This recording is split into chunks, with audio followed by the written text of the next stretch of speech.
Hindi yun, hindi yun. Ano lang, umiinom lang ako tsaka naninigarilyo. Doon ako dati. Lakas ko nun. Pag umiinom kasi ako, yun, yung sigarilyo, hindi ko maalis sa sarili ko yun. Doon ako dati. Hindi rin ako uuwi. Uwi na ako kailan ko gusto. Kahit na hahanap ako ng lugar na wala nakakaalam. Nakabili ng mga kabarkada ko, gano'n. Na hindi matututo ng tatay ko. Para kahit bulabugin niya yung mga klase ko, hindi ako makikita. Yun, gano'n ako dati. Pero ngayon, lagi ako nandito kasi alam ko, sige yung pinagsisibigyan ko dito.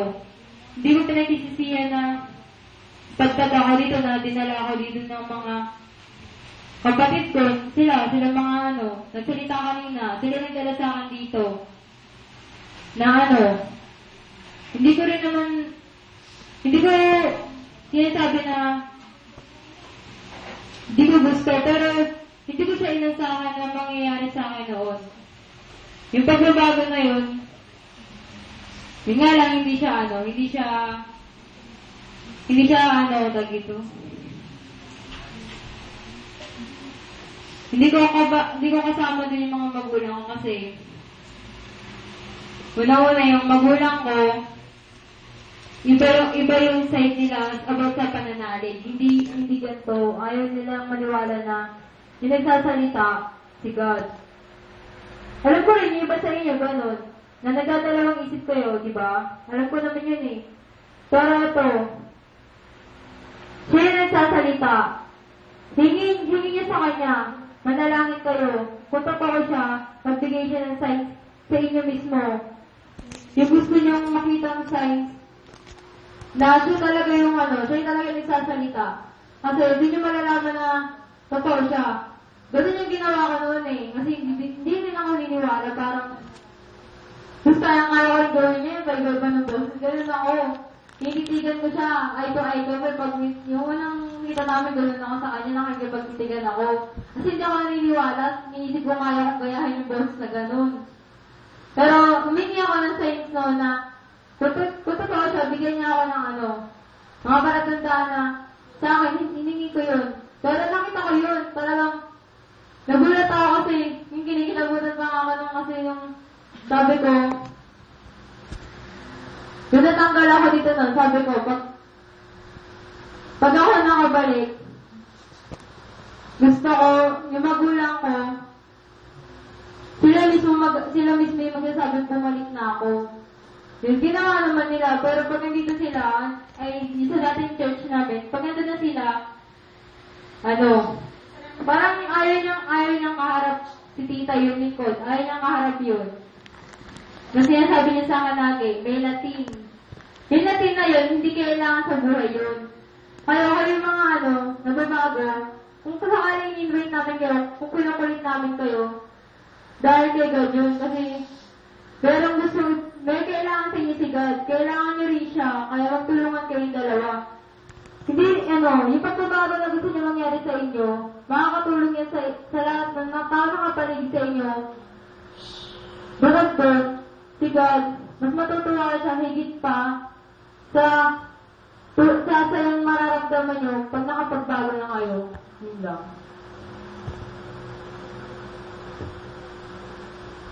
Hello. Ayan, sa mga bago na nakakalala sa akin, ako si Darnie. Ayun, parang napansin ko lang kanina, nung nagagawa yung parang may mga akay na, hindi nakikinig, then parang hindi nila sinuseryoso yung pagpunta nila dito. Di ba kung pupunta kayo dito, dapat seryoso yung pagpunta dito, hindi nyo dito, yung bukal talaga sa loob nyo yung pag-attend dito, hindi yung dahil napilitan kayo o sumama yung mga kaibigan nyo, nandito yung kaibigan nyo. Kasi parang mapapaliwala lang din yung pagpunta nyo dito or umaattend kayo dito, ulit, pero parang wala nagbabago sa inyo, parang nasabi lang na umatid kayo eh. Parang kasi nandito yung mga kaibigan nyo, kaya kayo umaattend dito. Ayun, kagaya yung akay ko, kasi dapat tatlo yung akay ko ngayon, nag-iisa lang. Yung kung sino pa in-expect ko na pupunta, siya pa yung hindi nakapunta. Parang alam mo yung pangaramdam na nag-promise sa'yo yung isang tao na pupunta siya, or may bagay na promise sa'yo isang tao pero hindi pupunta. Parang diba, parang nakakainis na ang bigat gulat sa pakiramdam na sana hindi mo na lang sinabi, sana wala, hindi ka na lang umimik, hindi yung nag-promise ka na hindi naman pala makakapunta. Parang, hindi ako rin yung sa side nila, Grace, kasi nagulat na ako kanina nung nalaman ko na, pangalawang beses na ngayon, na may pinuntahan sila sa SM na wala naman sila na nandun, diba? Na wala silang dalang pagdating nila. Na ayun, na parang parang yung pakiramdam mo na hindi naman ikaw yung tinanggihan nila si God, na si God na yung offer mo, kahit na araw-araw mo sabihin sa kanila si God yung pupunta sila dito sa church, hindi naman para sa'yo, kundi para kay God. Parang hindi nila maintindihan, bakit gano'n na ang hirap sa pakiramdam nila na itindihin na siya na nga yung ini-invite, siya pa yung may ayaw, parang hindi pa siya natutuwa na si God yung tumatawag sa kanya, di ba? Yun nga, na sinasabi ng mga kapatid namin dito na, kaya saan kayo maghanap, ito yung kakaibang church na mapupuntahan ninyo na wala kayong makikitang kaparehas iba. Yun yung sila mga paniwala na Katoliko to, di ba? Kasi sa Katoliko, wala namang ganito, di ba? Yung na simpleng pagsimba lang, ganyan. Pero dito, bawat tao iniisa-isa. Although hindi ka nakakausap, pero alam ni God, alam na nagsasalita sa harapan ninyo kung sino lahat na nandito. Yun yung sinasabi namin dito na yun nga, hindi naman, kahit magsabi si God, kahit umatid kayo dito, pero kung kayo, mismo sa sarili nyo, hindi nyo ginagawa yung pagbabago, mapapaliwala lang din yung pag-attend nyo dito.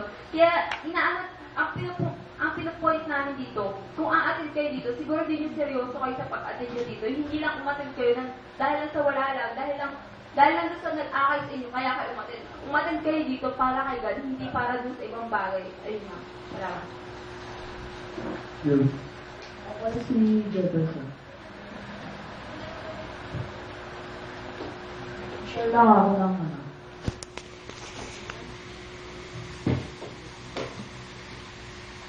Nandun pala sa pagkaligod.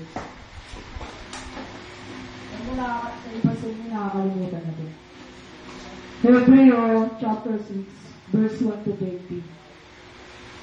Nakalasap na rin sila ng kabutihan ng salita ng Diyos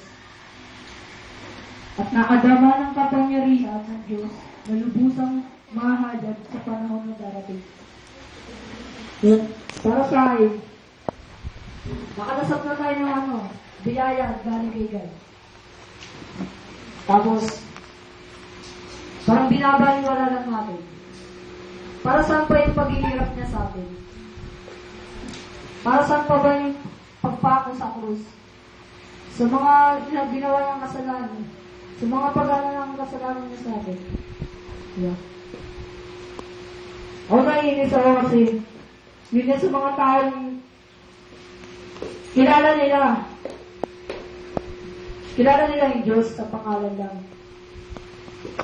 Pero di nila kilala yung buong pagkatao ng Diyos, yung buong pagkatao na ginawa ng Diyos para sa atin.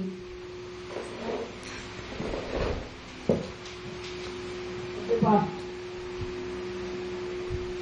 Alam natin sa lahat ng bagay ang Diyos ay gumagawa kasama natin.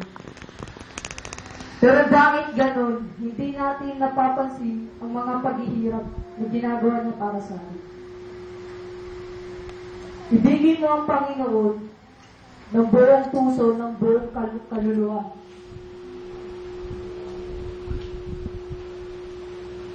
Pero, ba't ganun? Malig ba tayo? O nagpapanggap lang tayo? O maghihintay pa tayo na siya mismo ang magpakita sa atin para magbalik loob tayo? Oras na para magbago, magising na kayo. Sa mga pupunta lang dito para makinig, yun lang, mag-iingay din. Kung pwede lang,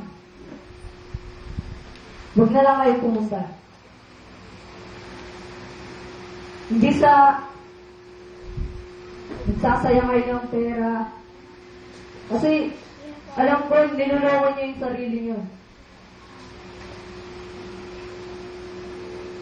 Pupunta kayo dito para mag-ingay lang. Mas masakit pa kayo sa mga batang sinaway ko kanina eh. Yun.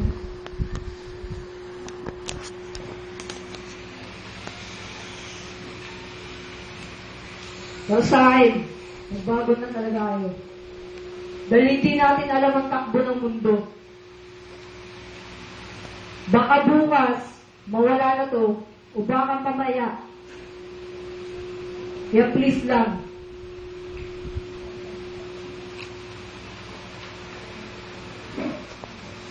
Yan, hello.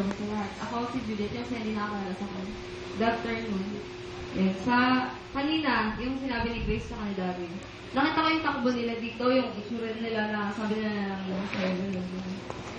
Ayun, naramdaman ko yung feeling nila na kailangan ng tulong ni tita, ng tulong ni Yahweh, kaso, yun, na-start yung gawaan. Pero, ayun, alam kong kasalanan niya yun kasi tumanggi siya, di ba?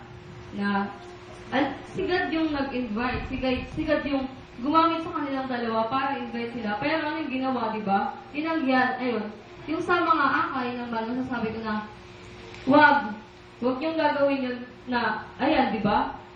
Mahal tayo ni God, kaya wag yung gagawin na tanggihan siya kasi ganun. Malapit pa dun yung mangyayari sa inyo kung ganun yung ginagawa nyo. Yan. Sa mga akal ko naman, kanina, mabit na ako maiyak kasi akala ko wala kayo. Yan. Sana ito sunod maaga. Ayan.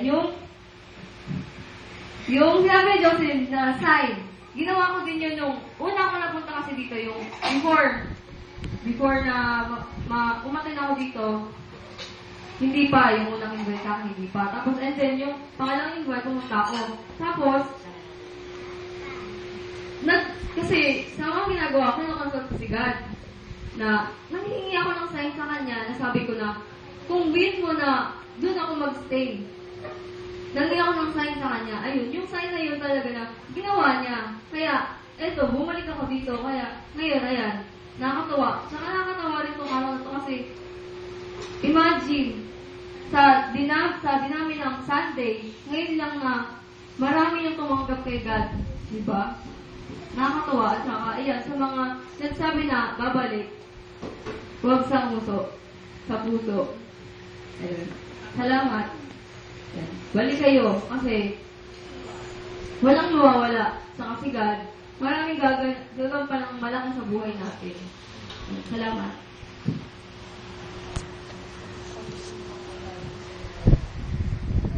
Good afternoon sa atin. Ako si Mary. Speaking of sign, dalawa na yung sabi ko. Ako, isa din ako, humiling din ako nun. Kasi ako yung tao na mag-iingi din ako ng sign. Kung totoo ba o hindi. Unang attempt ko, hindi ako naniwala. Hindi ako naniwala na si Yao yun. Pangalawa, nagugulo ko yung anak pa. Parang ganun din. Nagdadalawang isip pa. And then, di ba 2 weeks? Hindi ako ma-attend. 2 weeks. Parang, hindi ko inisip na may pag-compare ko siya na dun sa, kasi active talaga ako sa Catholic Church every Sunday. Active talaga ako. Pero, pinag-compare ko siya. Pinag-compare ko na kung saan ako mapapabuti. And then, in-invite niya ulit ako. Siyempre, umatend ako. And then, after nung invite niya na yun, after weeks na yun, dumating yung sign. Gawain nun. Gawain. Si Yahweh, sabi niya, yung gawain pa natin nun, kila Beth pa. Paglabas ng gate kila Beth, andun si Satan, nakabang sa atin. Alam niyo ba, sabi ko sa sarili ko, bumulong ako. God, mukhang wala sa labas si Satan, nasa tabi ko. Kasi, alam niyo ba, sa lahat, pag ma-attend ako ng mass, ng worship, hindi ako inaantok kahit anong gawin. Pero, sabi ko, mukhang nandito sa tabi ko kasi, grabe yung antok ko. Kinukulot ko na yung sarili ko, baka mapikit pa din ako na magpagano na ako. Tapos, sabi ko, God, ano ba gagawin ko dito? Sabi ko, ako, mahihain ako noon kasi di ba wala pa ako kakilala. Mahihain ako. Gusto lang tumayo. Nakaupo lahat. Ikaw naman yung tatayo ka bigla. Siyempre nakakahiya rin, di ba? Kaya, sabi ko, nag-pray ako, sabi ko, God, tulungan mo ako alisin dito si Satan sa tabi ko. Alam niyo ba, yung great ni God sa akin, in a few seconds, pinatayo niya lahat. Tumayo tayong lahat nun. Kasi, pinatayo niya, lahat talaga tayo tumayo. After nawala na yung antok ko. Alam niyo ba, yung time na yun, kasi, lahat talaga, hindi lang ako yung tumayo kasi yun yung wish ko na gusto ko tumayo para mawala yung antok ko. Pero yun, bigla, lahat talaga. Kaya yun, ayun yung sign, isa yung sign na natuto si God na nandito. Kaya, yung mga tao na nakaka-attend na dito, na, nandito every Sunday. Ang tanong ko, nagbabago ba kayo? Dito, kasi, tulad niya ang sinabi kanina, ang pagbabago ay hindi kailangan ng panahon pa. Ngayon na dapat. Kung narinig niyo na yung words of God, isabuhay niyo, gawin niyo. And then, bago kayo gumawa ng isang desisyon, si God muna. Isipin niyo kung ayon ba kay God yun. Kung ayon ba na gawin mo yung decision na yan. Halimbawa, talaga ng example din kanina na kung lalabas ka ng bahay, may sign. Kung hindi ka lang nila na lumabas ka ng bahay, huwag ka lalabas. At yung mga hindi yung kasalanan, lahat tayo nagkakasala. Pero may iwasan yan. Basta, nasa puso mo si God. Dala mo. Isipin mo, kapag gagawa ka ng kasalanan, si God ang sinasaktan mo. Ganun lang. Madali lang siyang iwasan ng kasalanan. Kaya, kung hindi pa sapat yung mga Sunday and overnight na natin nyo, mas lalo pa kayong mag-focus na baguhin yung sarili nyo. Yun lang. Thank you. Ako nga pala si Kuya. Buhay ko ng dati. Wala mura, yung mga sagot sa magulang. Yung kapatid ko nun, kaaway ko. Walang pagkakasundo. Siguro, mamaya-maya. Pero, away ulit. Umalis ako sa bahay, walang paalam, sa galaan, kasama yung mga kaibigan ko. Maga pa lang, umalis na ako. Babay ko hapon. Doon na nga minsan ako makain eh. Pero, nung nakilala ko yung gawain, binago niya ako. Kasi, andun yung way ko, na gusto ko rin makilala si God. Na, yun nga, kahit kilala ko si God ng dati, yung wala pa ako sa gawain niya, yung gumagawa ako kasalanan. Pero, nung nakilala ko siya, mas natutuhan niya ako. Nagbago kasi andun yung love ni God, pinayakap niya sa'yo. Hindi lang, pinakain niya pa sa'yo yung pag-ibig niya. Na, yung sa pamilya mo, babalik yung dati na, yung love, musbong na, dati, sa amin wala, na, yun nga, magkakasama lang. Pag siguro dadating si Papa na pupunta sa mall, yun.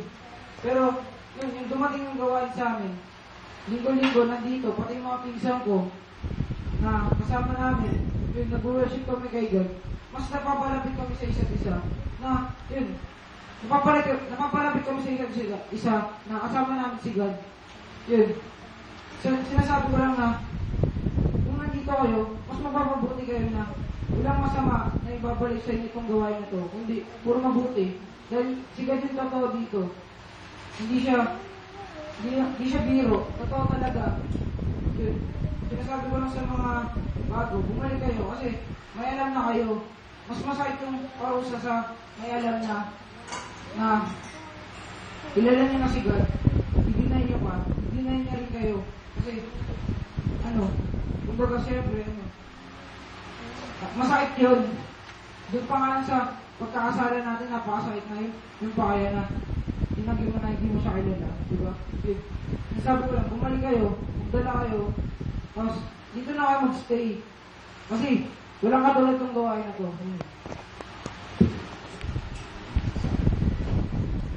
Ayan, good afternoon sa lahat. So yun, ako si Kim. Ngayon yung sinabi ni Yahweh, yun nga, ni Yahweh kanina, yun, nag-start yung gawain ko, tatlo lang kami. Ako, yung mga gusto ko sita. Pero, yung time na yun, hindi naman ako ganito na super concentrated ako kay Yahweh. Kasi, second year high school ako noon ako makilala si Yahweh. Ako yung hindi pa ako nagbabago nun. So, parang, wala pa akong kawawang sa mundo, wala akong pakialam sa mundo, wala akong pakialam sa mga tao sa paligid ko, wala akong pakialam sa ginagalawan ko mundo. So, ganun akong klaseng tao. Tapos habang tumatagal,